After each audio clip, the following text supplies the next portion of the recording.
And now, ladies and gentlemen, boys and girls, a special hello goes out to the Director of Media for the Boston Bruins alumni, Mr. Mark Boland. I see you, Marky.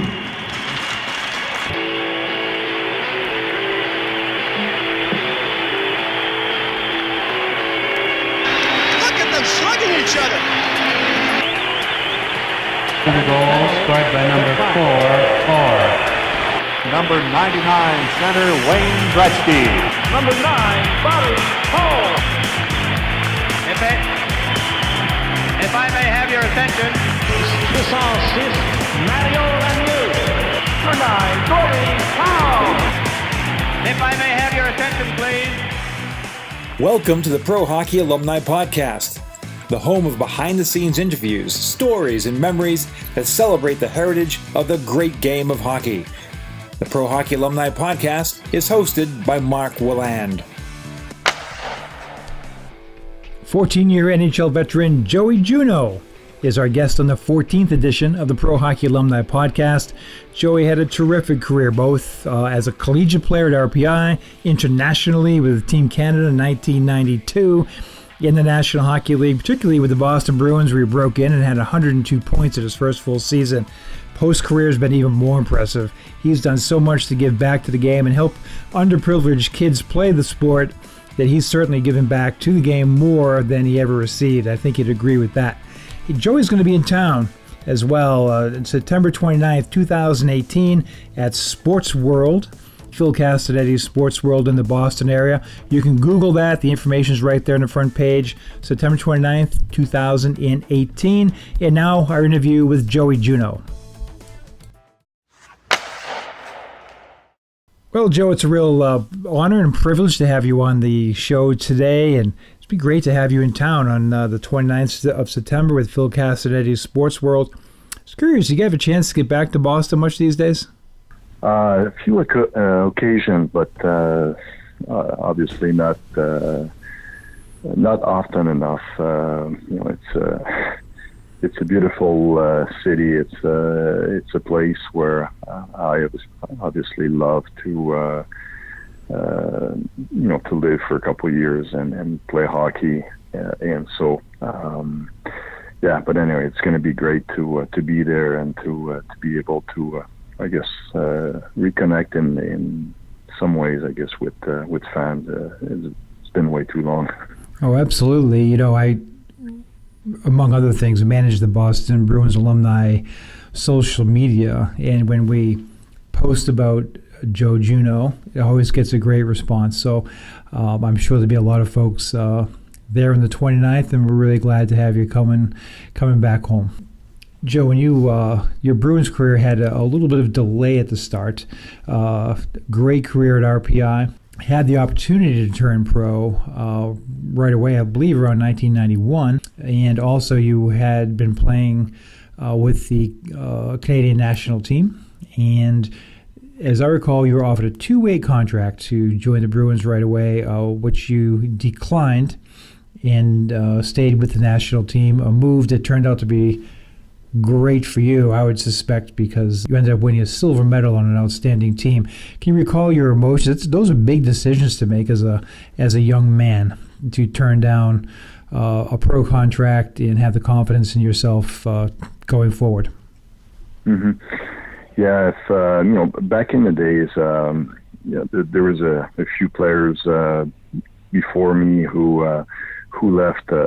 Who left college and then had their opportunities, or their early opportunities with their respective NHL club, and it happened at the time with Boston, with I believe it was Wes Waltz and a couple other players, and right. I just didn't want to be in that same situation where you leave school, or you end up at a training camp, and then for some reason you find yourself in the minors, and then you just don't get fair opportunities. And over the years, that situation happened to many young players. So I guess I did have a lot of confidence in myself. I knew what I was worth, and I felt that with the college career that I had, and the interest that also that was there, obviously with the Olympic teams and a couple other offers that I had in Europe and things like that. So I just wanted to, I guess, to show up in Boston, being in the right situation, and so it took a while, but at the same time it gave me back then the opportunity to stay at school for a fourth year and to begin my master's, and then following that to join the Canadian Olympic team, which was still to this day the best hockey year of my life, where I learned tremendously that year under Coach Dave King, obviously as a player, but also as a person, and just having the chance to travel around the world and to go to the Olympics and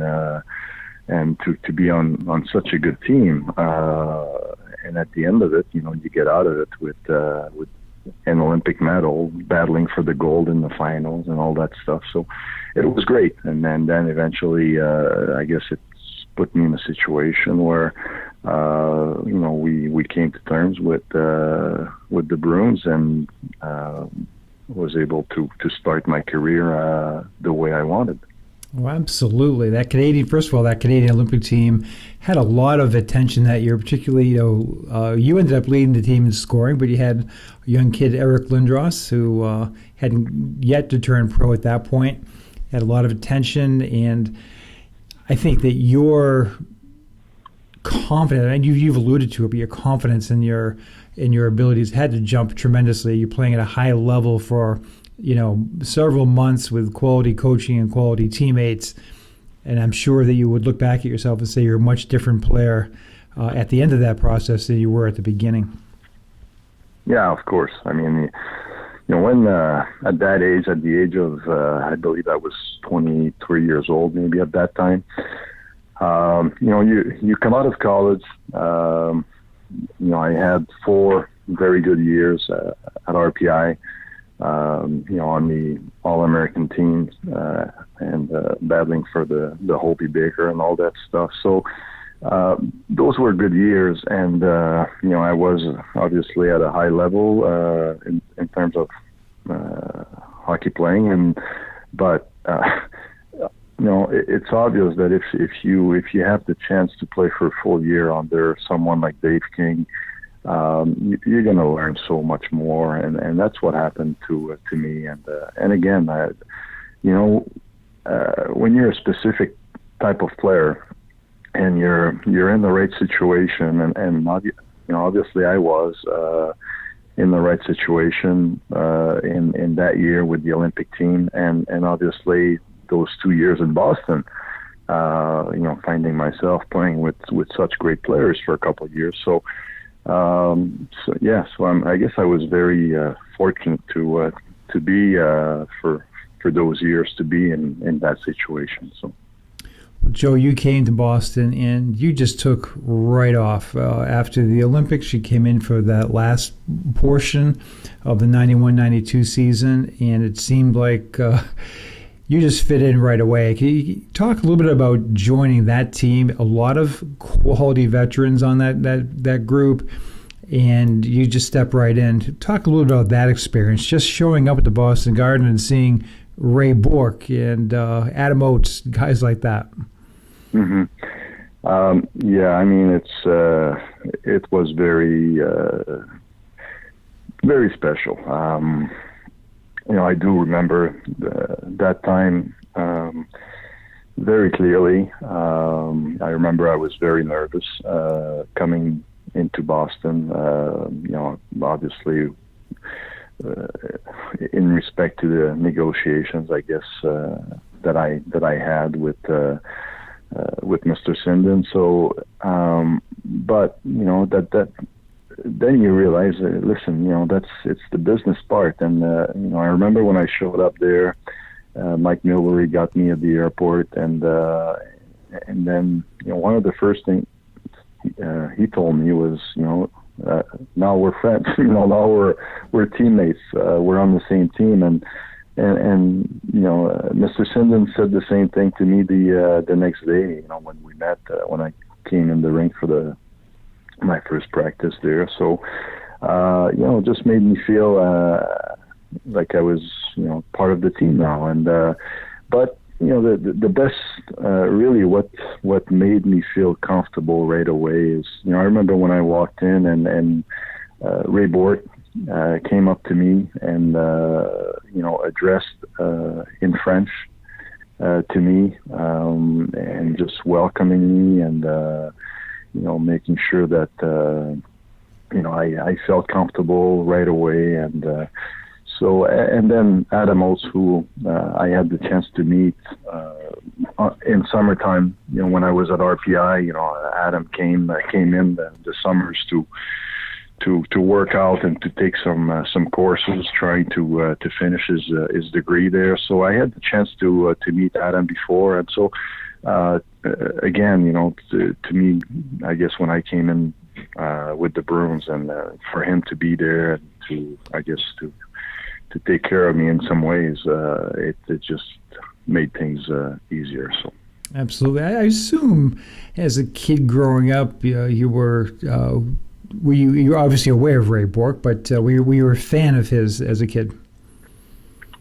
Well, of course. I mean, you grew up in the province of Quebec, and there's Quebecers that are playing hockey somewhere. Most of them, I mean, for some reason, ended up with Quebec or with Montreal. But then you had the, very special individuals and players like Ray, and I mean, you just idolize those guys, and so it was amazing to just find myself on the same team with him at that point. Joe, you obviously your first full season in the league. One of the best players I've ever recorded. You happened to be a rookie the same year. Teemu Selanne scored 76 goals, so you came in second in the rookie of the year balloting that year. But 102 points, and clearly established yourself as a quality National Hockey League player. The next season, 93-94, you've got 72 points in 63 games, and you're rolling along. And then, I guess from a fan standpoint, just out of the blue, a shocking trade, and you get traded to Washington. And I know that's a trade that I'm assuming it surprised you, and I know it saddened you. Oh yeah, I was terribly sad. I heard rumors, and but you hear things that you just don't want to believe, and in some ways it didn't make sense. Playing so hard for a team, playing through injuries. That year I had my broken jaw, and I kept playing through it and re-breaking the upper part of it at two occasions. So I had at two different occasions to bring back that full mask that I had to play with, right. Which made it pretty difficult for me as a playmaker. It limited my my vision, and it was also much tougher to breathe with the thing. Yeah, I'd imagine. Like that in front of your mouth. So, but anyway, I just I felt that I was giving it all for for that team, and again, like Ray Bourque was one of my idols, and it was great to see someone playing for the same team for so long, and I loved Boston so much, and I thought that we had the best fans in the world and all that stuff, and playing with great teammates and playing with teammates who understood the game the same way as I did, and so when you have a chance, I guess at some point in your life or in your hockey career to connect so well with someone like Adam Oates. I mean, it's like, well, good luck to have that somewhere else, Right. And so anyway, to go back to that day, I mean, I was in tears driving back from the airport because I was the trade was announced to me at the airport on the trade deadline. I believe, if I'm right, the team was traveling to my home, to Quebec City. So I had my family and friends go on to that game and all that stuff. But now I'm told, okay, I'm not part of the Bruins anymore. So so I drove back to my house and then received phone calls from many people, and also received a phone call from the heads of the Bruins, and I just I didn't take the calls. I didn't return the calls either. I was so mad. So, Right. So anyway, at that point, so it's just how I felt, and so it's one of those things you just wish that it did happen. Even today at 50 years old, I just wish that, considering the 2 years that I had there, and but I guess that's part of that's part of the business of a hockey player. So I learned that year. Right, and I think a lot of fans would agree with that sentiment. And no matter if you're in professional sports or not, it doesn't make any difference. It's a tough feeling. It's a real upheaval for your life. And as you said, you were fitting in. It wasn't like you were playing poorly. You were playing very, very well. But as you noted, that's the business. And speaking of that, you went to Washington and had a heck of a career there. Still scoring, playing a great all-around game. You reunite at some point with Adam Oates, and that team gets to the finals 1 year. And then the very next year, you join the Buffalo Sabres and back to the finals again, and a lot of great memories in between all that. And of course, we don't have forever to talk about all that, but talk a little bit about, just in general, that experience of getting to the Stanley Cup Finals on 2 occasions with 2 teams that really came out of nowhere. The Sabres were not expected to go that way. Hasek was unbelievable, and the Caps were a pretty good team during the regular season that year. But getting to the finals seemed to be a tough stretch. But talk a little bit about those teams, just kind of really overachieving, and you seem to do some of your best scoring in the postseason. Yeah, playoffs are awesome, and all my life, as a youth hockey player, every time that my team was entering a tournament or playoffs, to me it was very exciting. So I always managed to do well and to help my team a lot during those times of the season. So, and throughout my NHL career, it was also the same situation. Coming into the playoffs, to me it was like, okay, now we're playing for something. Right. We're playing for so. But then, you over the years, you find yourself, and it's funny how things happen. Sometimes you're part of a great team, and for some reason you get beat and you get out of it very, very fast. Like it happened in the with Boston, actually. I believe it was in the 93-94 playoffs. That year, I mean, of course, I do remember the year, for battling for the rookie of the year and scoring 100 points and 70 assists and all, But what I remember is, as a team, we were amazing.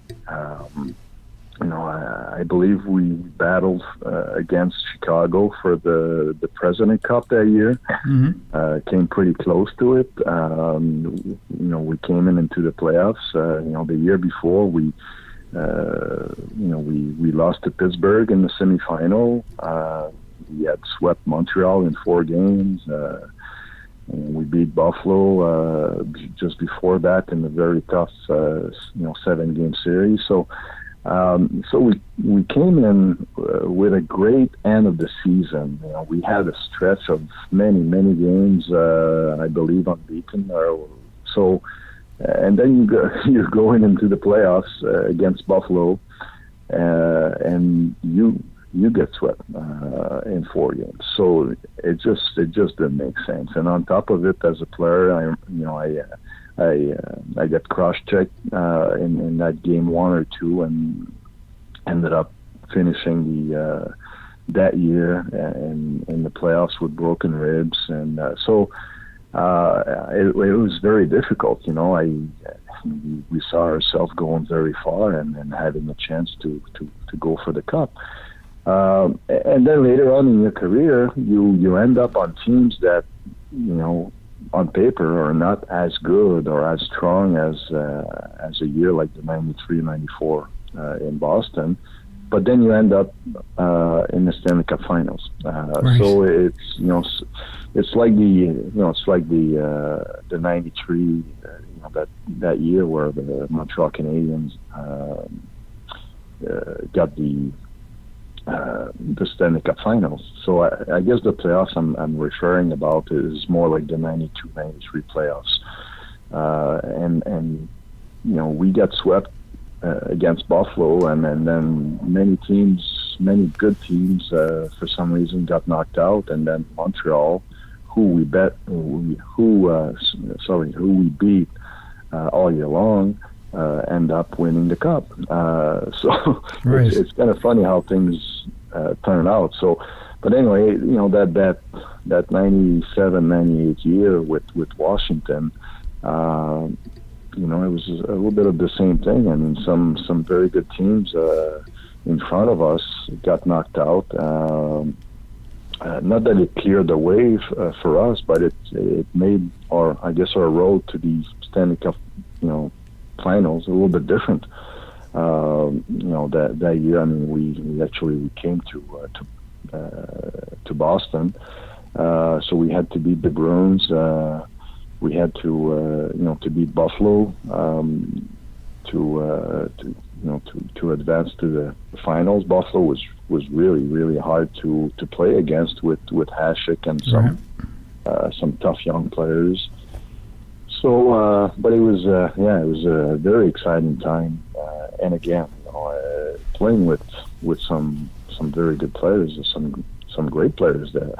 That night, 98 Washington Capitals playoff team was full of amazing players in all aspects of the game. So what a great experience to play with those guys. So.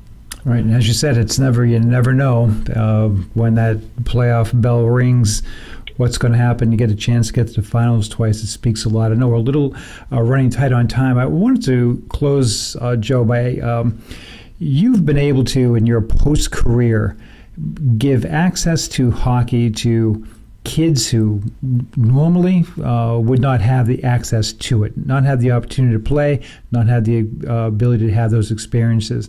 Can you talk a little bit about that, your commitment to helping these kids and the success you've had in that area?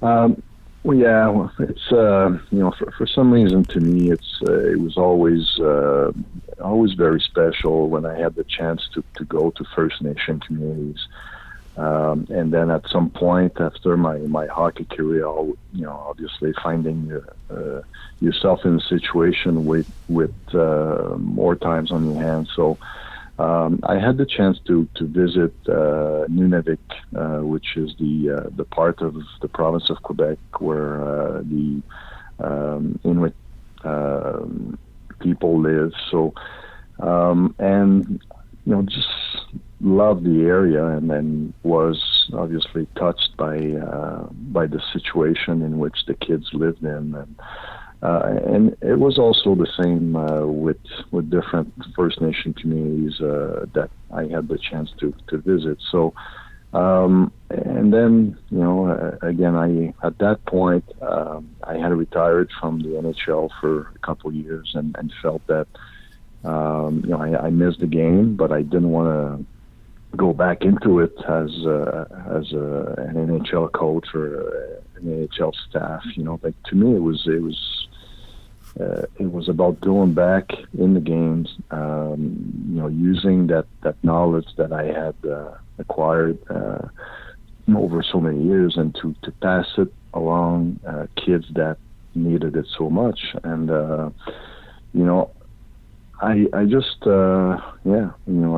went there and offered to start this program, and it was really amazing. And so it's since 2006 now, I've been doing this work, and it's, of course it brings a lot to those young kids, but it's very stimulating to yourself as an adult. Right. So I love what I do. I became good at it, over the years, with the passion that I have for the games.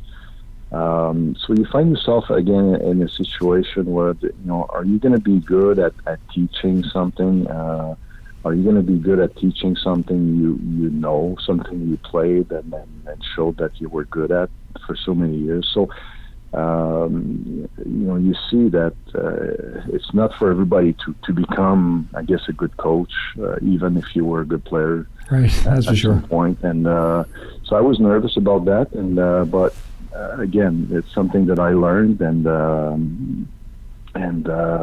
I discovered that I loved coaching. I love being on the ice with kids, and from the success that those kids had under the program that I developed, I guess I did pretty decent at building the program and at teaching them on the ice and all that stuff. So I still do that today. I spend crazy hours developing programs for young children, and I have it established in my hometown now. There's over 150 kids from kindergarten to sixth grade in my hometown who play hockey 3 or 4 times a week, and then there's all these other communities that also have the program going strong. So it's I'm very proud of that. It's a great way to give back to the game and to give back to the community. Absolutely. Well, Joe, you certainly have had a tremendous impact. You're making the world a better place in your area, and we're proud of that. We really enjoyed talking with you today, and we look forward to seeing you in September at Sports World. And thanks so much for spending the time today, Joe. Thank you. I really look forward to getting back and be back in Boston and reconnect for, I guess, a short time with fans. So thank you. Absolutely. Thanks so much, Joe. Bye-bye. Yeah, bye. Thanks for listening to the Pro Hockey Alumni Podcast. Be sure to visit us at prohockeyalumni.org.